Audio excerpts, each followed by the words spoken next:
음, 욥이 지난날의 삶을 회상합니다.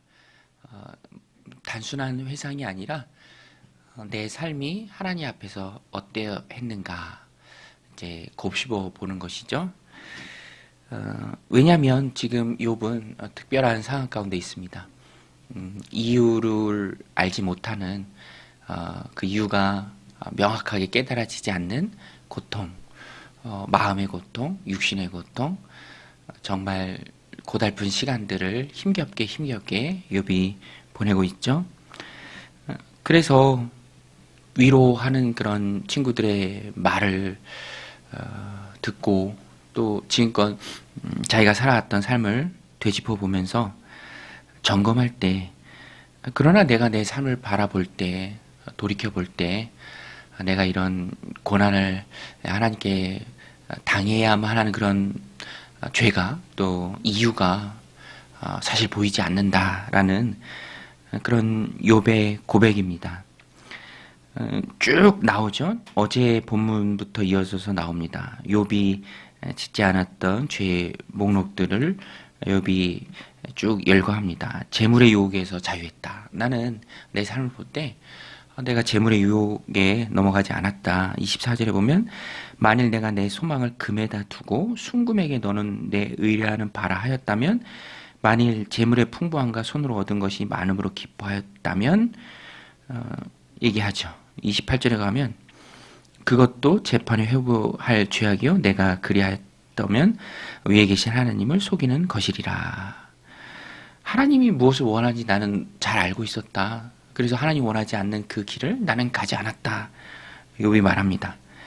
욥의 마음 가운데는 하나님 기뻐하시는 것에 대한 그런 사모하는 마음이 있었습니다. 그래서 하나님 편에 붙었지, 또 하나님 편에 머무르고 서 있었지, 그 반대편에 가지 않았던 자신의 삶을 회상하는 것이죠. 또 나를 미워하는 사람들에게 내가 어떻게 대했는가, 나도 그들을 미워했는가, 그들을 저주했는가, 그렇지 않았다라는 것입니다. 적개심을 드러내지 않았다.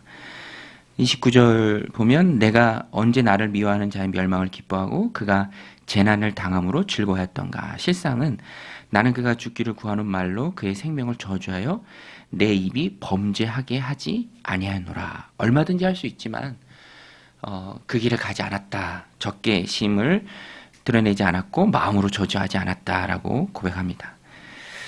또 오히려 선한 마음으로 어려운 이웃들을 도왔다라고 욥이 말하죠.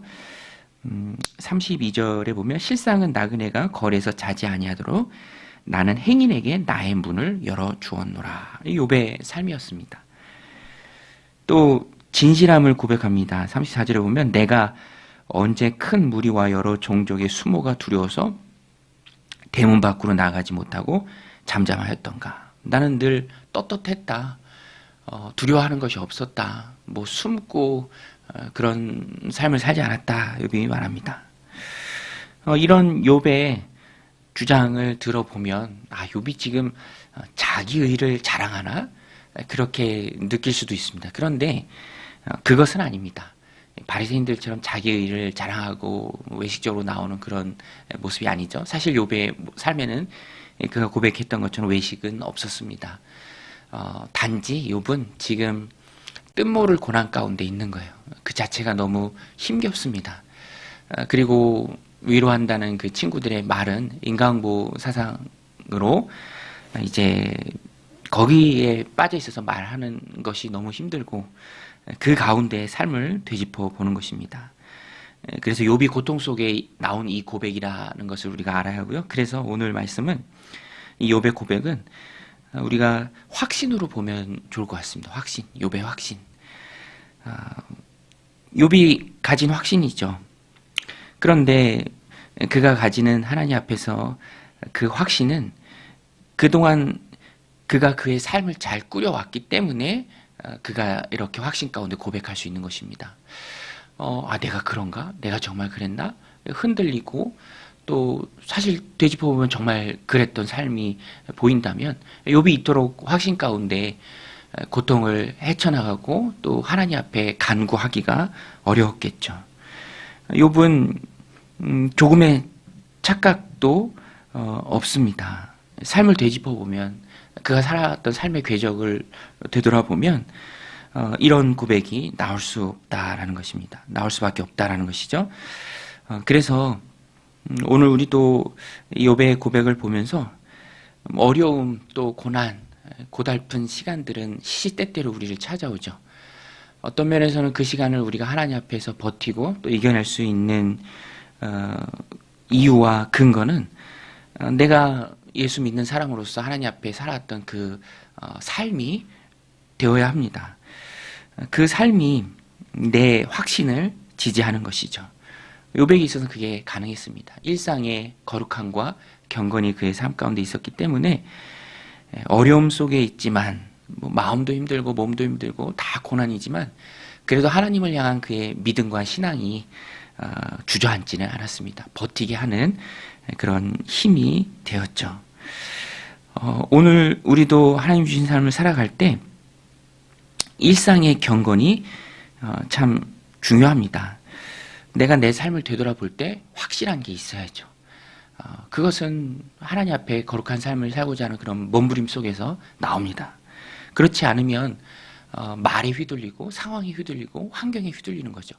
확신은 온데간데 없이 사라지고 뭐지? 라는 그 마음에 근본 자체가 다 흔들려 버리는 것이죠.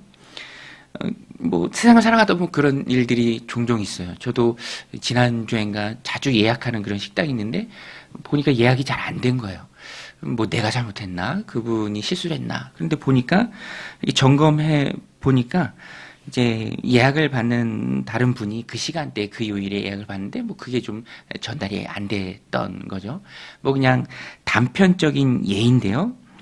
오늘 우리도 우리의 삶을 일상을 점검할 때 내가 하나님 앞에서 살았던 그 삶이 내 믿음과 신앙을 지지해 주는 것이고 또 그때 어려움을 만나더라도 흔들리지 않고 확고하게 설 수 있다라는 것입니다.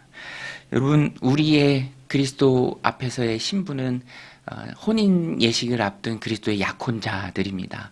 약혼자라면 혼인 예식을 앞두고 있기 때문에, 잔치를 앞두고 있기 때문에 경건하고 또 거룩하고 순결해야죠. 그 삶이 믿음과 신앙을 지지해주고 또 받쳐주는 시너지 효과 또 선순환의 그런 역할을 감당한다라는 것입니다. 고통의 시간대 거기에 힘이고요. 그 시간이 주는 힘으로 담대히 하나님 앞에 나와 기도할 수 있다라는 것입니다. 그래서 그리스도의 은혜가 우리를 구원하지만 은혜 받은 자로서 하나님 앞에 살아갈 때의 경건, 많이 쌓인 경건, 많이 쌓인 거룩한 삶, 그것이 우리에게 주는 힘이 크다라는 것입니다. 그래서 우리는 매일의 삶에서 그리스도의 신부임을 기억하고 하루하루 거룩한 영적인 순결을 지키며 하나님 말씀대로 살고자 하는 그런 노력이 그 삶이 귀하다라는 것입니다. 오늘도 이 말씀 마음에 새기고 하나님 앞에서 거룩한 삶으로 살아갈 때 어렵고 힘든 시간들을 만날 때 그 삶의 지지로 힘든 시간들을 다 이겨내는 믿음의 백성들이 다 되시기를 주님의 이름으로 간절히 축원드립니다. 우리 같이 말씀 붙들고 또 기도하며 나아가겠습니다. 하나님 아버지,